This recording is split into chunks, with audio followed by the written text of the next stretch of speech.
And another thing. Those of you who are not up to date, this haircut is not a result of a mental breakdown. I wanted this. This one may not be so haha. Because it's about the rhetoric that's actually finally being examined. Check on your strong friends. Check on your funny friends. Every time someone who was very lighthearted in the public eye passes away from unaliving themselves. Because let's be fucking for real. If you check on me, eldest child, gifted and talented child, former military officer, covering codependent that's not used to meeting their own needs above everyone else's needs, my dumb ass is gonna say, I'm fine. Because I don't think some of you understand the reality of being a willing part of being a support system for a suicidal person. Because before you say to a depressed person, I'm here if you need anything, you need to think about what that really means. I want to add the nuance that if you have a mental health disorder, you still are accountable for the things you say to people and how you make people feel. It doesn't mean you can treat people any which way. With that being said, you know what it means to be there for someone who is truly suicidal? How far are you really willing to go besides a text checking up on them?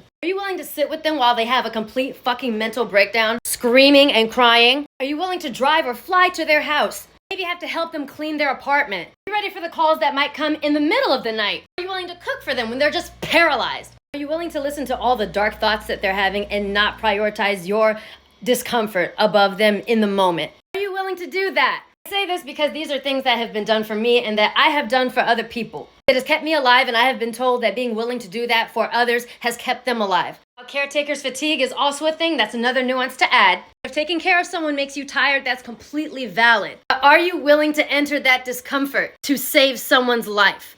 Don't answer it out loud. Just really answer that question internally before you resort to performative support that's really not going to help anyone. Also, are you willing to not call us strong? Just let us be fragile for a moment, especially if they're a black woman. Also, if this is a strong friend who is like always taking care of other people and always in service of others, are you willing to ask yourself, when is the last time you did something to take care of that person?